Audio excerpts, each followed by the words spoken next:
Assalamualaikum warahmatullahi wabarakatuh. Halo anak-anakku 10 farmasi, gimana kabarnya hari ini? Masih tetap semangat belajar kan? Pada pertemuan kali ini, saya akan membahas tentang lambang farmasi. Kenapa sih lambang farmasi itu ada cawan dan ularnya? Ada yang tahu kenapa? Apakah ada hubungannya dengan farmasi?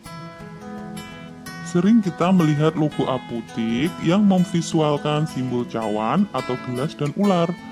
Tapi, saya yakin banyak dari kita yang kurang menyadari sebenarnya apa makna atau arti dari dua simbol atau logo apotek tersebut. Seperti yang kita ketahui, ular adalah hewan yang memiliki racun atau bisa yang dapat mematikan. Namun, tahukah kamu, racun tersebut bisa diubah menjadi obat yang bermanfaat untuk menyembuhkan. Farmasi adalah tenaga kesehatan yang berperan dalam hal obat-obatan. Obat memiliki fungsi yang sebenarnya untuk menyembuhkan, tetapi obat juga dapat menjadi racun yang dapat membunuh jika disalahgunakan. Inilah persamaan antara racun pada ular dan obat, sehingga digunakan gambar ular sebagai lambang farmasi. Ini adalah penjelasan sederhana tentang lambang farmasi. Arti yang lebih dalam akan saya jelaskan sebagai berikut.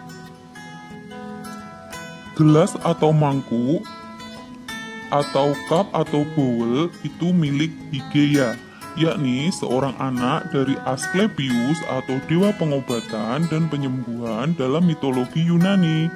Dan Hygieia adalah dewi kesehatan, kebersihan, dan sanitasi. Sedangkan ular dari Epidaurus atau nama kota itu merupakan staf dari Asklepios yang sering dilambangkan sedang minum dari mangkuk atau gelas tersebut sebagai simbol penyembuhan. Lambang farmasi atau Bowl of Hygieia tersebut merupakan patung yang menggambarkan Dewi Yunani. Hygieia sedang memegang mangkuk dengan ular jinak yang mengitarinya dan seolah minum dari mangkuk tersebut. Hygieia adalah Dewi Kesehatan, Kebersihan, dan Sanitasi yang merupakan anak dari Asklepios atau Dewa Pengobatan dan Penyembuhan dalam mitologi Yunani. Beberapa orang berpendapat bahwa mangkuk Hygieia dan ular merupakan simbol keseimbangan alam di muka bumi. Ular menggambarkan pasien yang bebas memilih untuk mengobati dirinya sendiri atau tidak. Menurut kepercayaan Yunani kuno, ular yang melilit pada mangkuk menggambarkan kebijaksanaan dan kesembuhan. Hal ini dikarenakan ketika orang mati akan berada pada alam baka yang entah baik atau buruk, dan ular dipercaya bisa berkomunikasi dengan orang mati tersebut. Bahkan, ular juga dipercaya bisa membawa jiwa orang yang telah meninggal untuk membantu kehidupan. Lambang yang kedua adalah adukan dan penumbuk, disebut juga mortar dan stemper. Simbol ini menggambarkan profesi seorang farmasis yang sangat erat dengan penggunaan kedua alat tersebut. Kedua alat tersebut digunakan saat meracik atau membuat puyer dalam obat. Simbol yang ketiga adalah huruf R dan X. Dua huruf ini memiliki arti medical prescription atau resep obat. Hubungan dengan resep obat adalah simbol RX. Ini selalu ada di awal suatu resep obat. Semenjak itu, mangkuk obat dan ular sering digunakan sebagai simbol atau logo apotek dengan mengadopsi dari mitologi Yunani tersebut. Jadi, sebelum membuat sebuah logo, pahami dulu sebuah filosofi dari bentuk yang akan kita kerjakan, agar tidak salah persepsi antara dengan persepsi orang menilai, agar orang mengerti dengan benar kita ingin menawarkan apa kepada calon simbol klien kita. Mangkuk atau gelas Hygieia dengan ular yang membelitnya sudah menjadi simbol dari tidak sedikit perkumpulan apoteker di semua dunia.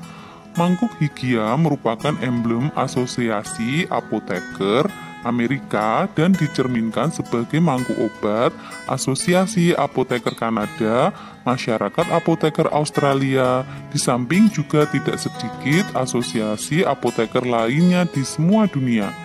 Asosiasi Apoteker Australia menggunakan versi yang memperlihatkan sebuah gelas yang dijepit oleh 2 ekor ular. Sementara Federasi Apoteker Internasional atau FIP mempergunakan mangkuk higia yang dibentuk dari huruf FIP. Simbol-simbol farmasi. Yang pertama adalah jamu. Perhatikan logo yang terdapat di video ini. Nggak semua simbol jamu ini ada tulisannya. Kalau kamu mendapati kemasan obat yang kamu beli bertanda seperti pohon tersebut, artinya obat yang akan kamu konsumsi berbahan dasar tanaman dan diolah secara tradisional layaknya jamu. Jamu juga merupakan resep warisan leluhur yang turun-temurun. Hingga sekarang, olahan jamu masih dipercaya masyarakat untuk menyembuhkan berbagai penyakit. Yang kedua adalah OHT atau obat herbal terstandar. Obat herbal terstandar atau OHT berbeda dengan jamu.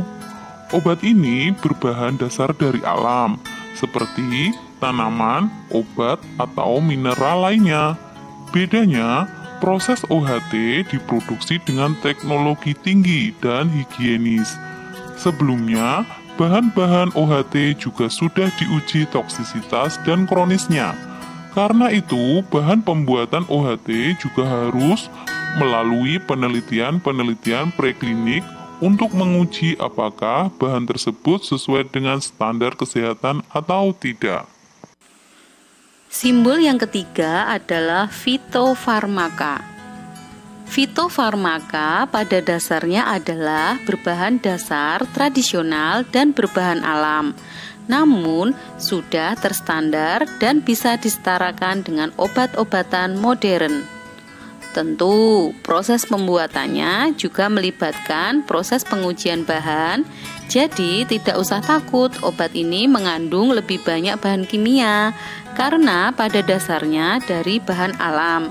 Seringnya, orang mempercayai tanaman di sekitarnya untuk mengobati sakit. Misalnya, daun jambu biji yang dipercaya mengobati diare. Dengan proses tertentu dan pengujian berstandar, daun jambu dapat diolah layaknya obat modern. Maka obat tersebut pun akan dilabeli fitofarmaka. Logo selanjutnya adalah logo obat bebas. Logo obat bebas ini berwarna hijau dengan lingkaran luar berwarna hitam. Simbol hijau ini banyak kamu temukan di obat-obatan yang beredar bebas dan bahkan tersedia di warung-warung. Obat ini memang diperjualbelikan tanpa batasan, seperti paracetamol dan aspirin. Tanda ini digunakan untuk memperjelas kandungan obat pada masyarakat dan juga penjual. Jika terdapat simbol hijau dengan lingkaran hitam, artinya tanpa resep pun obat ini boleh diperjualbelikan dan dikonsumsi. Biasanya dalam kemasan obat bertanda lingkaran hijau ini akan disertai keterangan kandungan dan cara penyimpanan agar masyarakat awam bisa menggunakannya sebagai petunjuk.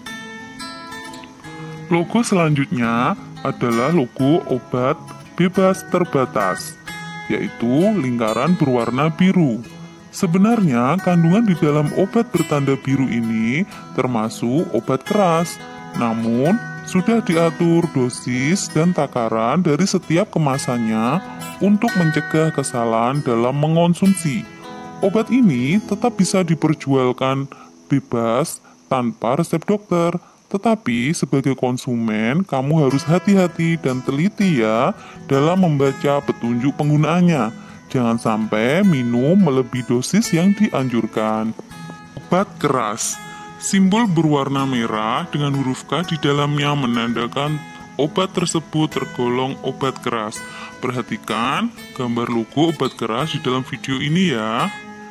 Jika kamu membeli obat-obatan sejenis asam mefenamat, seharusnya kamu punya resep dokter, karena obat tersebut tergolong dalam jenis obat keras.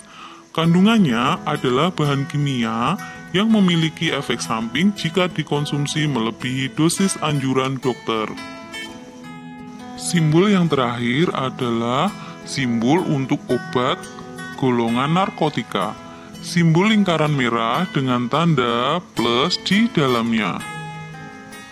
Narkotika sebenarnya bisa diperoleh di apotek, tapi benar-benar harus dengan resep dokter yang asli. Penggunaannya pun diawasi secara ketat. Kandungan dalam obat berjenis narkotika ini dapat menimbulkan adiksi atau ketagihan. Selain itu, efek sampingnya juga bisa menimbulkan hilangnya kesadaran dan mati rasa. Demikian pertemuan kita kali ini. Semoga apa yang saya sampaikan bisa bermanfaat. Jangan lupa tetap semangat dan jaga kesehatan ya. Jangan lupa juga subscribe, like, dan komen ya, agar channelnya Bu Susi dan Pak Iwan ini terus berkembang di dunia pendidikan dan bermanfaat untuk semuanya. Terima kasih. Wassalamualaikum warahmatullahi wabarakatuh.